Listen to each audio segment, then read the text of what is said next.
Ayan, dito tayo sa Paramuan.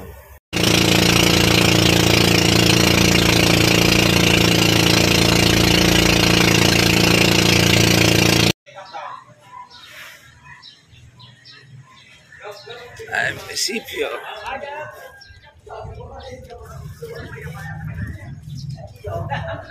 Okay mga katribya, magandang hapon, magandang araw sa ating pong mga ka-farmers. Dito po tayo sa Bicol, kung saan ay yung ating pong kaibigan ay nagpapatulong po para po sa tutorial po sa kalamansi. Dito po tayo sa bayan po ng Paramuan, Camarines Sur.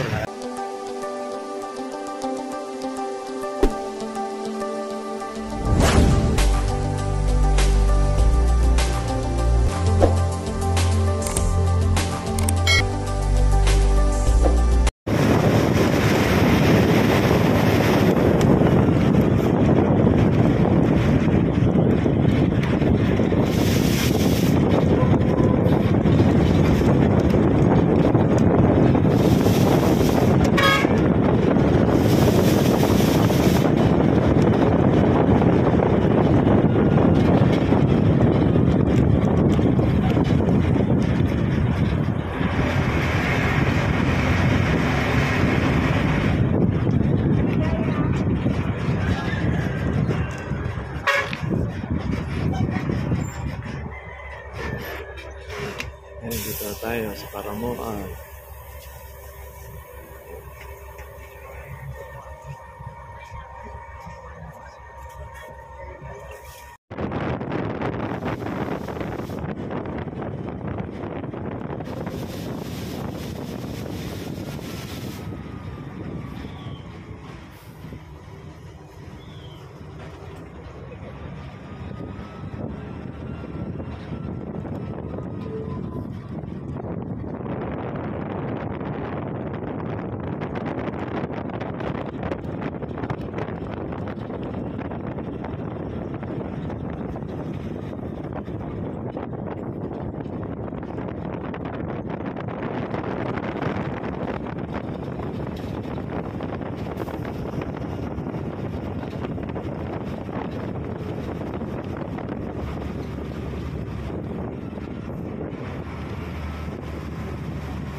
Ay, munisipyo.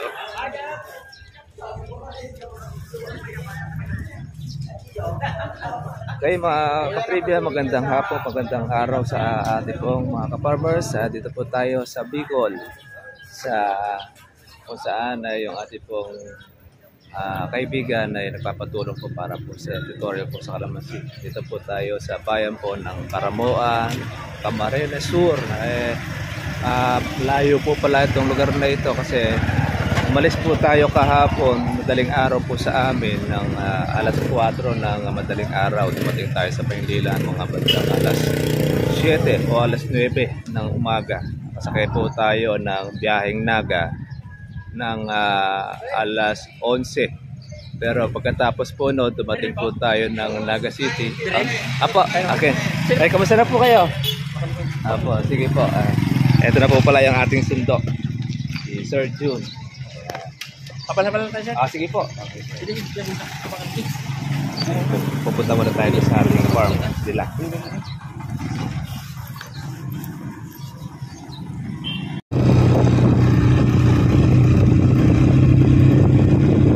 Ito yung pala yung paakyat ito, ano.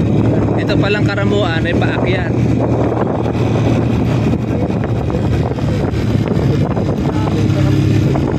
Meron bang papunta sa inyo na sa Sente? Mas patarik po yun. Dahil mabilis nakuha siya, maputik, madulas ang daan. Pero maganda daan dito sa inyo. Ayos naman, lawan na sabi sa daan. Pang-tourist nga ito. Medyo ginawa lang ang daan dito, malapit dito sa munisipyo. Pero dahil lang palit ng panibago.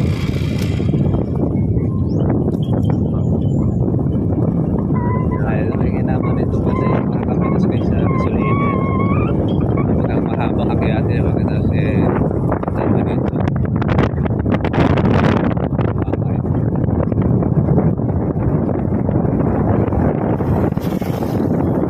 Buti nga rito may signal.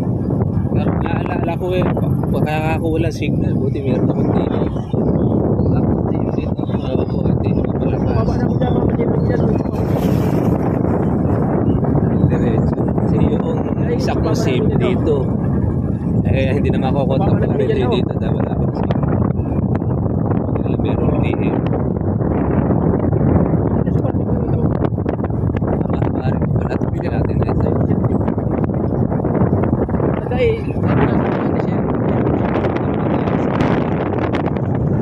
Napapabalik man lang siya mga alas-dos. Dapat yaong ka maka iniinis na. Dapat pasirig yung tagong anuan. Halos 20 hours. Ihapit na ka sa patag.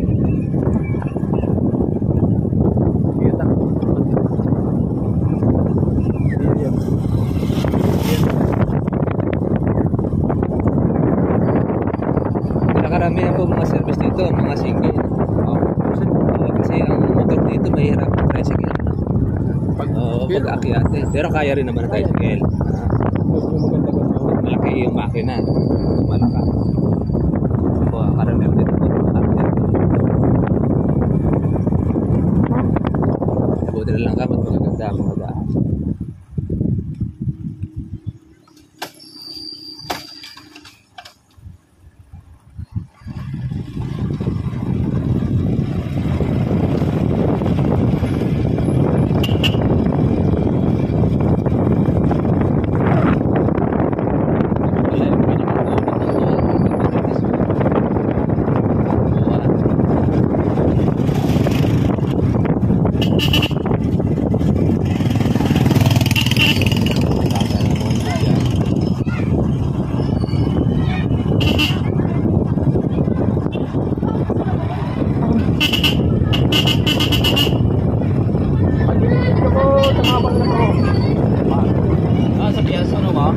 Ito pala yung pier.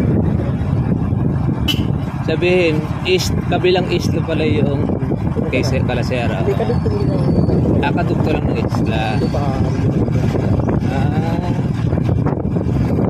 So, 30 minutes tayo. 30 minutes mismo pa. Para rin pala ito sa papuntang doon.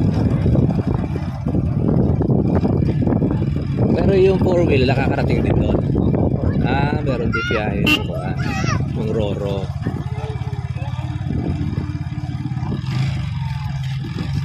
Dito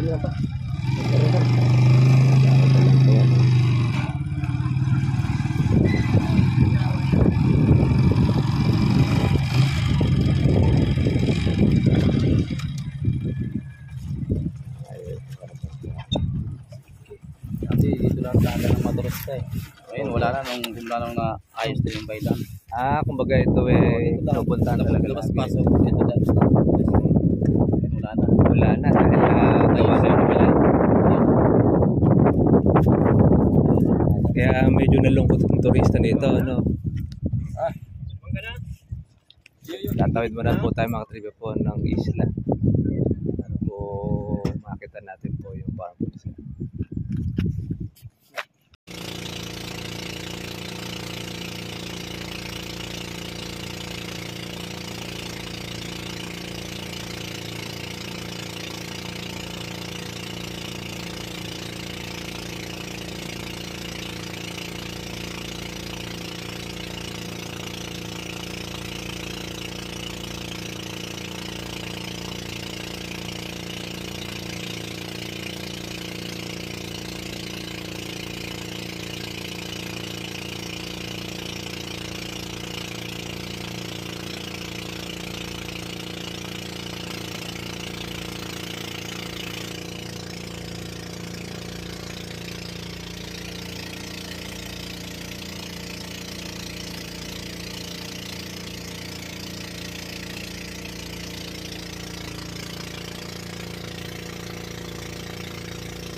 White sand pala rito eh. Ganda ng buhangin. Linis ah. Ayos. Okay, tayo. Rito. Hello po, kumusta na po?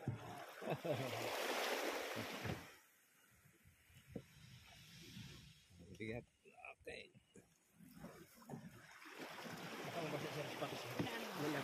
Sige, sige. Pagkakulan na po. Hindi mo basa ang pato. Ganun mo ba? Pabigat ako. Kasi mabasa. Mas maalo ka. Opo. Okay, maraming salamat. Ayan, napabisyo pa tayo mga katrepya. Ako kasi magdamag kasi yung ating sapatos pag nabasa eh. Pasma. Maganda po pala ito sa isla ninyo, no? Po, sir. Oh, ito po yung dinadayo ng mga turista. Tapos nandyan po sa kabila Sa po. kabila po doon.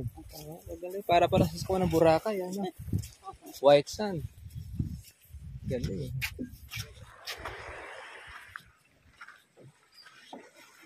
Mga nasa-service din po itong mga bangka na ito. Ito, ina po. Award sa mga turista rin. May nangingisda rin. Nangingisda po. Nangingisda din. Malayo-layo rin po pala ito, no? Oh, malayo po. Oo. Ang magaling sa Naga. Ayan, ang ganda po mga katribya po rito sa lugar na ito. Ito yung isla ng Karamuan. Pero palang tinatagong ganda ang Karamuan na kung saan ito po ay dinadayo ng ating mga turista. Yan, kailangan pala rito magbabangka ka rito ng mga 30 minutes para makarating ka rito sa isla na ito. Tapos yun, ang upa pala sa bangka pagka mag-aarkila is 2,500. Yung isang galong pala rito na uubos balikan pagka po magbabangka. Kaya yung pong mga turista na bibili rito dahil pero po mga magagandang mga tanawin. Yan. Yan yung mga bato. Parang sa style Boracay din. Linis naman po ng tubig. Dagat.